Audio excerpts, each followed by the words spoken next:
मित्रों नमस्कार। अपने बीच भारतीय जनता पार्टी की वरिष्ठ नेत्री और केंद्रीय मंत्री श्रीमती मीनाक्षी लेखी जी आपको संबोधित करेंगी। मेरा विनम्र निवेदन है माननीय मीनाक्षी जी से आपको संबोधित करें।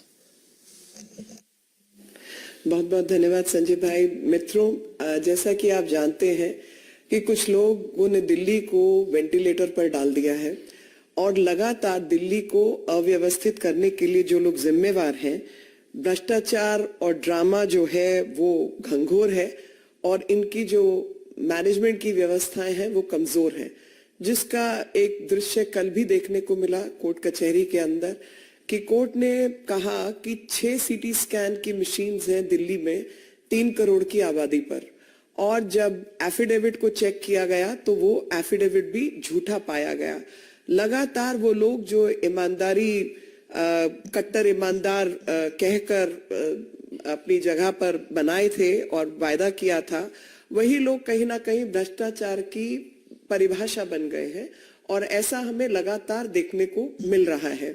और वो चाहे अगर मैं आज हेल्थ इंफ्रास्ट्रक्चर की बात करूं, जल बोर्ड की बात करूं, 5 समन ईडी के अवॉइड किए गए हैं और उन 5 समन्स के जाने के बावजूद भी ये व्यक्ति जो है ईडी के आगे नहीं गए।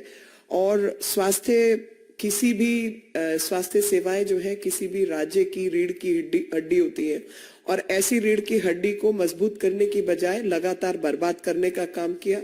अभी तक शराब घोटाले में जहां पर 2000 करोड़ 2500 करोड़ से ज्यादा जो है वो ईडी ने आकलन किया है कि पैसा जो है वो चुराया गया है देश का, अभी उस पर जिक्र चल रहा था और ईडी के समन्स का जवाब नहीं दिया जा रहा था तो जल बोर्ड के अंदर घोटाला सामने आया, हेल्थ इंफ्रास्ट्रक्चर के अंदर घोटाला सामने आया। और अगर मैं हेल्थ की बात करूं तो नंबर ऑफ बेड्स इन्होंने वायदा किया था 30,000 बेड्स बनाने का, वो कोई बेड सामने नहीं है।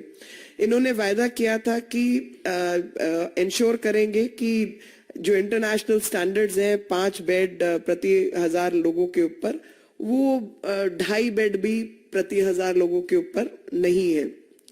जो वायदा किया था कि 900 प्राइमरी हेल्थ सेंटर्स बनाए जाएंगे, वो प्राइमरी हेल्थ सेंटर तो बंद हो गए हैं और काफी सारे प्राइमरी हेल्थ सेंटर्स बंद हो गए हैं और जो संख्या है वो कहीं 200-300 के आसपास पहुंची हुई है।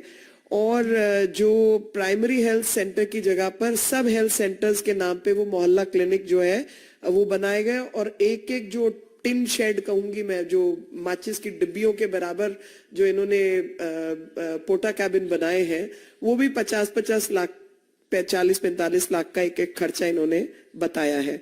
जो सेंट्रलाइज प्रोक्योरमेंट स्कीम थी ड्रग्स की, वो ड्रग के प्रोक्योरमेंट में बात हुई थी पारदर्शिता की, ट्रांसपेरेंसी की, वहां पर सबसे ज्यादा घोटाला जो है वो उसमें पाया गया सीपीए के अंदर और कॉस्ट इफेक्टिव मैनर ऑडिट की रिपोर्ट है, वो भी काम इन्होंने ठीक से नहीं किया है। बजटरी एलोकेशन जो हेल्थ इंफ्रास्ट्रक्चर की है वो भी आप सब जानते हैं कि उसमें भी गड़बड़ है, पर क्योंकि ये मामले अभी कोर्ट कचहरी के आगे हैं, झूठा एफिडेविट इन्होंने फाइल किया है, तो एक नया घोटाला सामने आता है, जल बोर्ड का घोटाला, हेल्थ इंफ्रास्ट्रक्चर का घोटाला। और इनके जो आज ईडी ने काम किया है, जो आप ही लोगों के माध्यम से जो हमारे सामने कुछ डिटेल आई है, उस डिटेल में यही पता चला है कि इनके 2 लोग जिसमें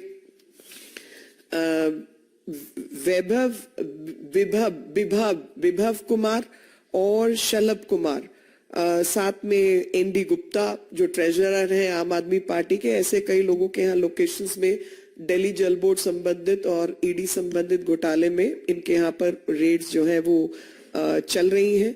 और जो पर्सनल सेक्रेटरी है वैभव कुमार दिल्ली मुख्यमंत्री के, वही इस मनी लॉन्ड्रिंग केस में इन्वॉल्व हैं। मैं आपके माध्यम से ये बात बताना चाहती हूँ और दिल्ली की जनता को खास तौर पर कि 5 समन आ चुके हैं।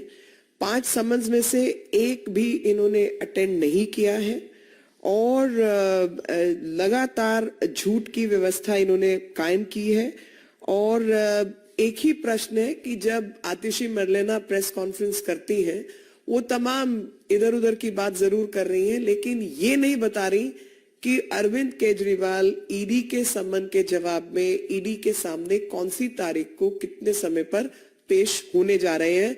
तो आपके माध्यम से मैं ये प्रश्न सीधे तौर पर कर रही हूं कि when are you going to present yourself before the ED. और सीटी स्कैन के बारे में मैंने बताया कि 3 सीटी स्कैन है दिल्ली के 3 करोड़ लोगों के ऊपर। स्कूलों के अंदर टीचर्स नहीं है, अस्पतालों में डॉक्टर्स नहीं है, बेड्स यहाँ पर नहीं है। तो पूरी दिल्ली को वेंटिलेटर पर, व्यवस्था को वेंटिलेटर पर डालने का काम जो है वो केजरीवाल ने किया है। और जो लोग वायदा करके आए थे कि हम सबसे ज्यादा ईमानदार, कट्टर ईमानदारी का वायदा करने वाले लोगों ने आज कट्टर बेईमान लोग कौन होते हैं उसको परिभाषित कर दिया है। अनंत सूत्र, एक तरफ सिविलाइजेशन का, सभ्यता का हम वो बातें करते हैं, लेकिन आम आदमी पार्टी ने ड्रामा, भ्रष्टाचार, झूठ का जो अनंत सूत्र तैयार किया है वो लगातार दिल्ली की जनता और देश की जनता जो है उससे परिचित हो रही है। Friends, I'm here to bring to notice couple of things, that health infrastructure of any state is actually the backbone of a state because people's health is imperative.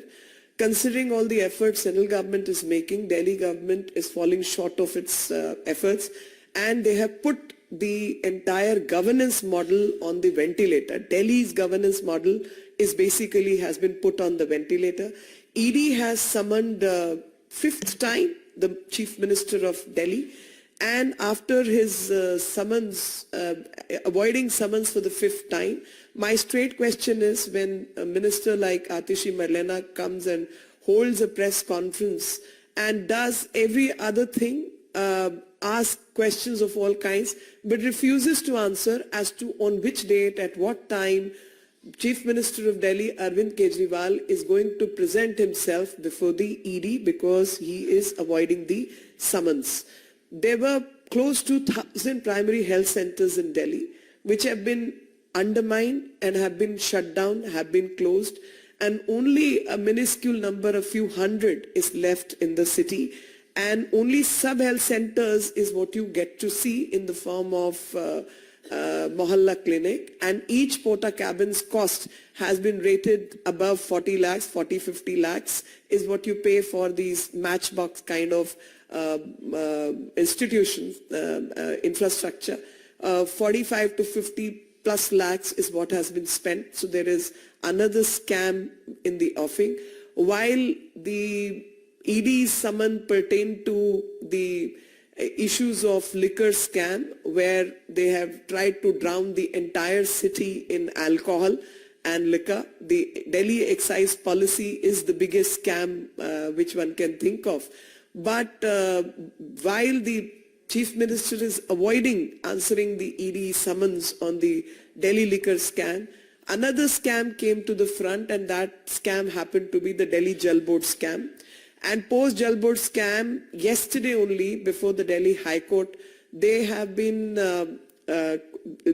found that a false affidavit has been filed in the court of law before the judges.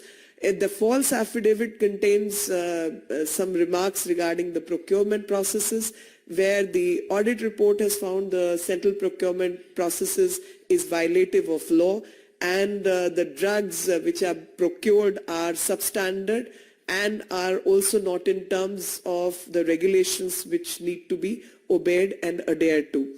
We've also seen the number of beds which Delhi required are less in numbers, and they had promised that they will bring beds up to the international standards. The 3 CT scans for 3 crore people is what Delhi hospitals have in place. We've also seen whether it's drugs, it's beds, it's ventilators, everything is not meeting the standards and is falling short on all these performances. The worst one can think of is there can be no facility, and especially the medical facility, without the doctors. So there's shortage of doctors. There's shortage of teachers in schools. and there are quality professionals missing in the entire infrastructure. So in the name of health infrastructure, scam after scam is what one gets to see. So I can say that ये जो दिल्ली की सरकार है is only bothered about publicity, is only the hunger to get publicity is so huge that they are hungry for publicity. They are hungry to stay in power at any cost. They are hungry and greedy for corruption. But when it comes to doing their job, they are missing in action. So Vigyapan par zor or Vyavastha kamzor is what one can think of.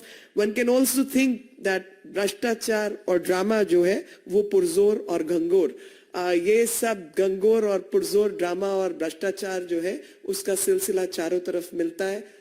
One can always see that every time you ask questions related to law, adherence to law and order, adherence to regulation, one finds that everywhere they're missing in action, and only emphasis has been on the drama, on publicity, on the wrongdoings, and creating so much of ruckus and racketing in the form of scams is what Delhi has witnessed. Any questions, I will welcome. And I must add another line that they are responsible for putting the governance model of Delhi on the ventilator. And that's what Delhi is faced with. Any question? Aishwarya Paliwal, India Today. Meenakshi जी, क्या आपको लगता है कि जिस तरह से अरविंद केजरीवाल समन को नहीं रिप्लाई कर रहे हैं, कोई एक्शन इनके खिलाफ लेना चाहिए? वो तो कोर्ट कचहरी का मामला है, तो कोर्ट है, ईडी है, they are seized of the matter. They will do what they have to or they can. I am not a spokesperson for ED, so I cannot really answer on their behalf. Do you think what he's doing is wrong? Absolutely wrong. And I can quote ample number of examples. I'll quote the example of my Prime Minister. When he was the Chief Minister in Delhi, 7 hours he sat before SIT and answered each and every question. All the rubbish allegations which were brought against him, from trial court to the Supreme Court, he faced everything. That's the way you face up. You don't lie and you don't behave in this manner. That is called adherence to law and order, adherence to governance, and adherence to the constitution of this country. संविधान की सौगंध खाने वाले लोग हैं जी. संविधान और नियम और कानून का ही पालन नहीं करते, सिवाय ड्रामा और भ्रष्टाचार के किया क्या है? उसी पर पुरजोर इनका दारोमदार रहा है. No. This is a press on this subject. Vineet TV18. हाँ मैम, अगर हम बात करें जिस तरह से उत्तराखंड में यूसीसी को लाया जा रहा है, मैम कैसे देखती है उसे? क्योंकि महिलाओं को अधिकार देने की बात जो है वो लगातार हो रही है. प्रधानमंत्री नरेंद्र मोदी ने भी कल अपने भाषण में महिलाओं के अधिकार की बात की. ये मेरे आज की प्रेस से संबंधित नहीं है, लेकिन क्योंकि मेरा परम विषय रहा है तो इसलिए मैं इसका स्वागत करती हूँ. और यूनिफॉर्म सिविल कोड तो भारत की कोई भी महिला जो है वो इसका स्वागत ही करेगी. साधारण सी बात है कि विभिन्न नियमों कानूनों में महिलाओं के अधिकारों का ही हनन हुआ. भाई आप क्रिमिनल लॉ देख लो, आप कमर्शियल लॉ देख लो, आप आर्बिट्रेशन देख लो, सब जगह पुरुषों से संबंधित जितने नियम कानून है वो एक है देश में. उसमें जाति संस्था इसका उसका कोई भेद नहीं है. सिर्फ जो नियम कानून महिलाओं पर, परिवारों पर लागू होते हैं वहीं पर भेद है. क्योंकि महिला को अधिकार क्या मिलना है, मेंटेनेंस मिलना है, नहीं मिलना है, उसका विवाह में क्या अधिकार होगा, तलाक पे क्या होगा, बच्चे को अडॉप्ट कर सकती है नहीं, सारे पंगे वहीं पे हैं. तो इसलिए जो भी नियम लिया गया है और यूनिफॉर्म सिविल कोड की बात देश में लागू होने की बात है, तो ये तो संवैधानिक एक ड्यूटी, मैं कहूंगी कर्तव्य था, जो संविधान बनाने वालों ने भी इस पर कई बार चर्चा की और उसको एक ड्यूटी के रूप में और आने वाले भविष्य के एक गाइडिंग प्रिंसिपल के रूप में छोड़ दिया गया था कि एक समय पर ये पूरा होगा. तो ये अपने पूर्वजों का वायदा पूरा करने का काम जो प्रधानमंत्री जी के नेतृत्व में हमारी सरकार और पार्टी के लोग और धामी जी ये सब लोग कर रहे हैं, मैं इनका स्वागत करती हूँ और हृदय से अपने पूर्वजों के बिहाफ पर भी कि वो सब इनको आशीर्वाद दे रहे होंगे कि जो कहा सो किया. बहुत बहुत धन्यवाद. थैंक यू, धन्यवाद.